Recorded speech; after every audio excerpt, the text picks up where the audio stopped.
Days start at 6:30 a.m. for Kavita, when she goes door to door picking out dry waste from neighborhood garbage bins.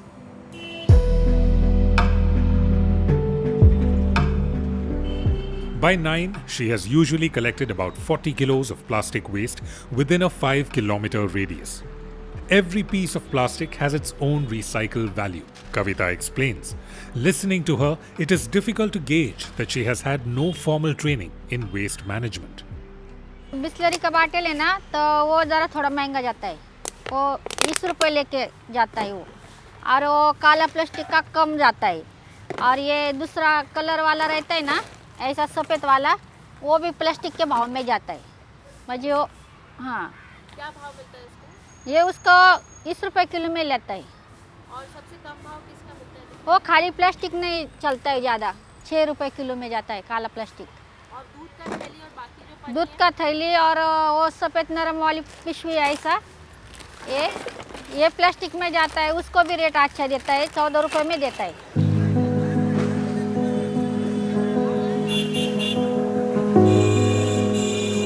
India's informal workforce of waste pickers collects nearly 70% of all recycled waste in the country.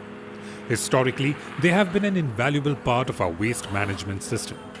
But despite the significance in the value chain, their contribution is neither tracked nor accounted for officially by the government. 35-year-old Kavita Nanavare has been doing this for the last 20 years in Mumbai, earning about 500 rupees a day after selling this waste to a scrap dealer. From there, the waste is further sold to a recycler. But for all practical purposes, Kavita remains an invisible cog in the wheel.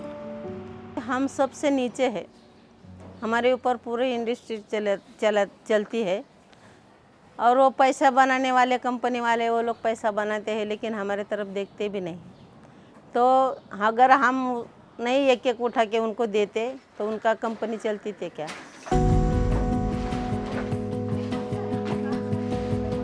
Sushila Sable leads Parisar Bhagini Vikas Sangh, a Mumbai-based cooperative of women waste pickers that helps mitigate nearly 1,200 tons of dry waste every day. A former waste picker herself, Sushila tells us that there are close to 30,000 informal workers in the city, all largely unorganized and unrecognized. हम उनको कच्चा माल देते हैं, तो उन्होंने वो बड़ा एक चेन है ऐसा, नीचे सबसे नीचे हमारी कड़ी है, और बीच वाले जो है पहले हम बीनते हैं, फिर छोटे कांटे वाले को देते हैं, फिर दूसरा डिनर लेता है, फिर तीसरा लेता है, फिर बाद में वो कंपनी में माल जाता है। तो ये कड़ी है, तो पहली कड़ी हम हैं, तो हम जहाँ है वही है, और हमारे ऊपर की कड़ियाँ मजबूत बन गई हैं, तो ये सब सोचने वाली बात है। India as a country currently recycles a mere 13% of the plastic waste generated. The Central Pollution Control Board tells us. Today we happen to be the third largest consumer of plastic in the world. And at 10 million tons of plastic waste generated annually, we have come to become one of the biggest plastic polluters globally.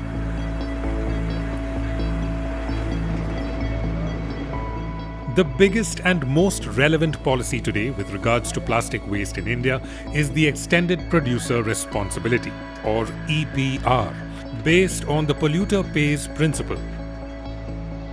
EPR seeks to hold the producers of waste accountable and responsible for the end of life of their products, stipulating mandatory targets like recycling plastic packaging, reusing rigid plastic packaging, and using recycled plastic content. But the EPR guidelines currently requires producers to collect credits only from recyclers, a system that then leaves out the informal sector completely from the picture. The way that EPR is structured, it is essentially concerning only the producers of plastic and the recyclers of plastic. It doesn't mention the other actors in the recycling chain.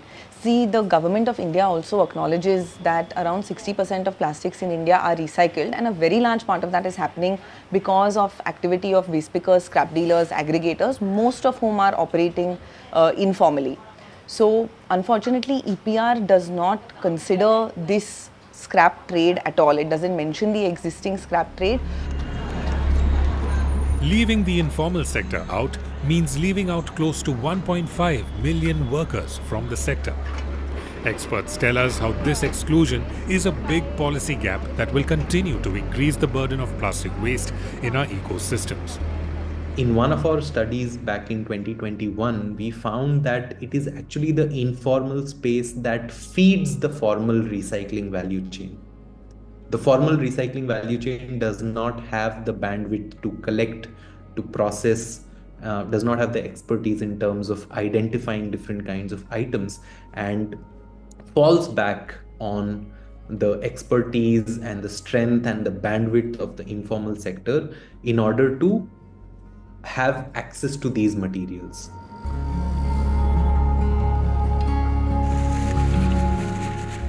Recognizing this deeply flawed system, waste picker cooperatives today are advocating strongly for the inclusion of informal workers in the EPR system. In Pune, for example, the waste picker cooperative Swachh, along with the private corporation ITC, has been trying to create a viable model for tackling the most difficult plastic waste of all, multi-layered plastics. Multi-layered plastics, or MLPs, are harder to recycle due to the difficulty in separating the layers. Because it is also lightweight, collecting it remains unviable for waste pickers. A report by the Centre for Science and Environment in 2022 pointed out how Indian plastic producers were mostly manufacturing materials that could not be recycled easily, like multi-layered plastic, which alarmingly accounts for 35% of all plastic waste in India. Today, a lot more products are packaged in plastics. Moreover, a lot more products are packaged in materials, plastic materials, which are non-recyclable in nature. They are problematic in nature, which means that even if they get collected, there is very less likelihood that it will end up in a recycling facility, because either it is very difficult to recycle, either it is very expensive to recycle, or recycling technologies simply do not exist for those materials. Every day, Sarika Gaikwad, who works with the waste picker cooperative Swachh in Pune, is out on her rounds collecting waste. But now she picks up multi-layered plastic as well because the Swachh model has made it viable. मी आता कचरा उचलायला गेला, आपण हे mix MLP काढलं तर ही दुसऱ्या दुकानवाले कोण घेत नाहीत का, तर ती रिसायकलिंग होत नाही त्याचं, नाही का, पुढे जाऊन त्याच्यात वेगळ्या वेगळ्या प्रकारचे मटेरियल वापरलेलं असते, ते क्लिअर प्लास्टिक नसतं, मग तेवढा फायदा होत नाही, मग ते लोक घेत नाहीत. फक्त आता हे आमचंच दुकान आहे, जी स्वच्छचं भंगारचे दुकान आहेत, तेच हे गाडी पाठवून घेतात आणि ते पुढे रिसायकलिंगला पाठवतात. A problem with waste in India that continues to persist, and that which makes the role of waste pickers even more crucial, is the near absence of households segregating their waste. काय काय असंच mix आणून एक पिशवीत भरून टाकतात, ज्याच्यात ओला कचरा, सुका कचरा, डायपर, सॅनिटरी पॅड, कंडोम हे वापरलेलं असते, ते असंच टाकलेलं असतं. मग आम्हाला असं हाताने उचलून पण दुसरीकडे ठेवायचं म्हणलं तरी पण त्रास होतो, नाही का. त्यांना आम्ही किती वेळा सांगतो की हे तुम्ही वेगळं द्या, प्लास्टिकच्या पिशवीत बांधून तुम्ही आम्हाला द्या, पण तसं काही ठिकाणी भेटतं, काही ठिकाणी नाही भेटत तसं. मग त्याच्या खूप अडचणी येतात आम्हाला काम करताना. Since waste pickers recover multi-layered plastics from source-segregated dry waste, it is cleaner and relatively free of contamination. This value addition allows MLPs to be channeled for purposes beyond end of life.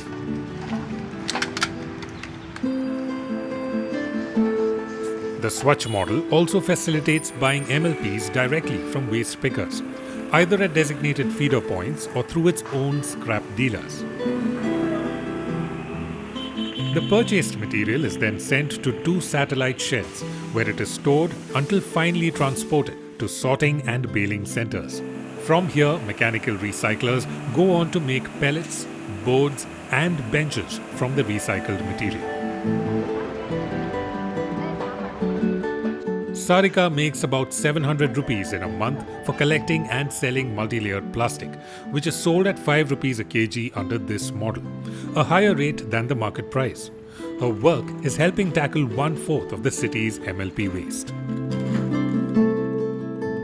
Lubna Ananthakrishnan, who works with the Swachh Cooperative, explains how the whole enterprise has been made viable through ITC's support, a brand and producer of plastics themselves, currently running this model on a voluntary basis.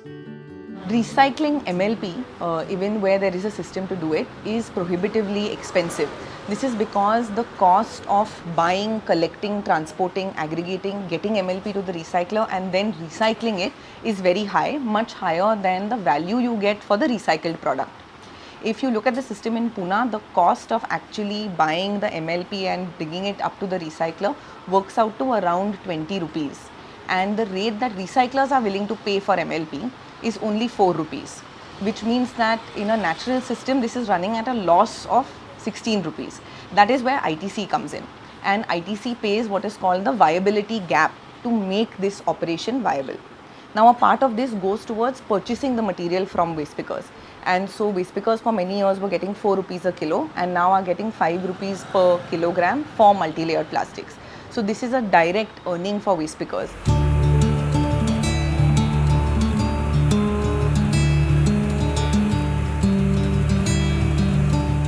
Swachh has been able to collect and support the recycling of 1,200 tons of MLP plastic annually, reducing emissions by close to 13,500 tons of CO2 equivalent. 700 waste pickers in Pune are part of this model. Despite such initiatives, the fact remains that the challenge of multi-layered plastics ending up in waste-to-energy plants or cement kilns will prevail until solutions to reduce its production are in place. As for companies like ITC, which is a major plastic polluter and producer of MLP waste, this kind of an initiative is a drop in the ocean until the same model is scaled to match their production capacities of around 50,000 tons per annum. So what we really found is that currently, for a problematic fraction of plastic packaging, such as multi-layer packaging, companies today are only paying 10% of the actual cost that is required for recycling problematic fractions like multi-layer packaging. So for instance, if the cost of recycling, and when I say recycling, I mean the cost of collection, the cost of storage, the cost of transportation, the cost of pre-processing, the cost of labor that is involved, the cost of fuel, the cost of maybe logistics, vehicles, etc. All of that, let's say, works out to 10 rupees a kg, right? But what we found is brands today are only paying 1 rupee for every kilogram of multi-layer packaging that they put out on the Indian market. The remaining 9 rupees out of this 10 rupee cost is externalized, which means that either end consumers are paying or the local governments are paying, or it is the state government and the national government that is paying the cost for management of this plastic. Today, EPR has several loopholes through which producers escape responsibility. But its biggest flaw is the exclusion of the informal workforce. The hope is, being relatively new to India, EPR still has potential to model its framework on similar initiatives like Swachh for a robust system aiming for a just and green transition.